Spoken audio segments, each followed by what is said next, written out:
Hi guys, just finished watching the Scotland versus France game. Final score, Scotland 28, France 17. Yes! So we stopped France winning the Grand Slam. We beat them convincingly. France go down to 14 then, and it's a happy day all round. Just disappointed we didn't get the bonus point try at the end there. Oh, but on the whole, I mean, folk can say what they like about that game. They could say the French red card to Mohamed Haouas, pardon me if I pronounced his surname wrong, they could say that helped, which it certainly did, but on the whole, I thought our performance was really good. Tactically, we had France on toast for most of the game. We stopped Dupont at 9 for most of the game as well, and up front, we were dominant for most of the match. Jamie Ritchie and Hamish Watson on the back row again, absolutely immense. Still areas in our attack I think we could be a little bit better in, and we could be a little bit more inventive and less predictable and get a better balance there. But on the whole, I thought we got it right at the right times. The lineouts as well, still things to work on there, but we got it right in the right times. We rattled France throughout the game, and the French just looked like they couldn't cope with it. Their confidence clearly evaporated when they went down to 14 men, but still, I mean, I think even from the start, we were just on top of them all over the place, and they were just struggling to handle it. Obviously, it was 6-0, half an hour gone, was when France started to get a bit of a foothold in the game, which was partly Scotland's fault, to be honest with you. It came from a breakdown when the ball went to ground. Scott Cummins came in to clear out the French jackler. I think it was Machaut, the French hooker, who was over the ball, Jacqueline Fairley, and Cummings came in at his angle, all wrong, to clear him out, and basically France got the penalty of that. They kicked it up the field a bit, and they came up with a set move, attacked brilliantly out to the left, came back in towards the right. Dupont played a magnificent kick over to the right-hand side. Damien Penaud picked it up and scored. Brilliant try. Can't argue how well worked that try was, and I can't really say there was much Scotland could have done about that, apart from Scott Cummins could have come in and at a better angle to stop the turnover. That the penalty was the penalty where it came from.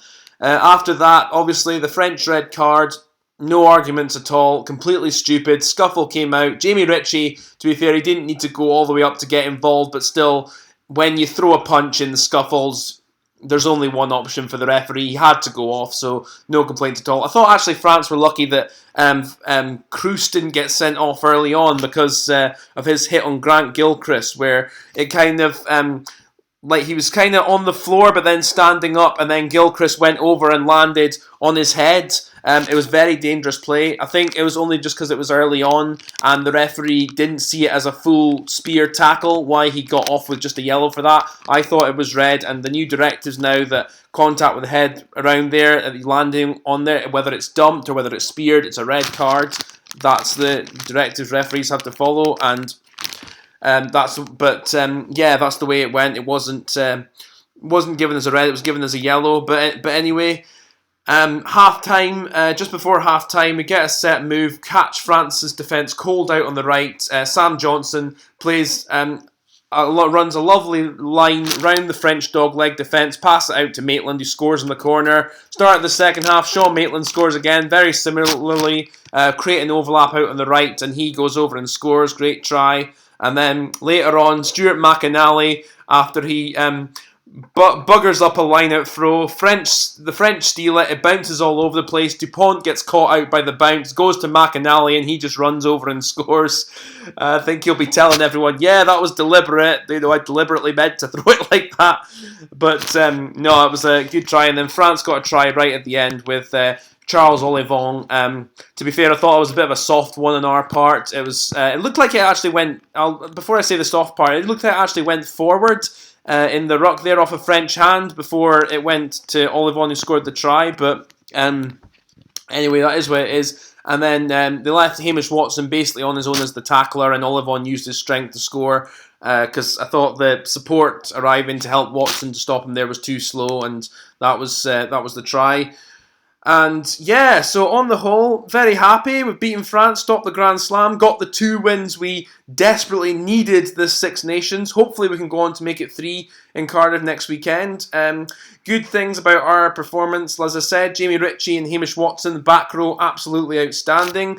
I thought the whole pack today put a decent shift in. The line out still, Fraser Brown and Stuart McInally need to get their throwing sorted out because there's still times losing the ball too often on the lineouts. Need to do better there. Attack still at times when we get in behind after first or second phase or after we make a line break, we're still a bit too slow sometimes for my liking and could be a bit quicker there. But I mean, when France were down to 14 men, we got that right and exploited it well, so that's a positive.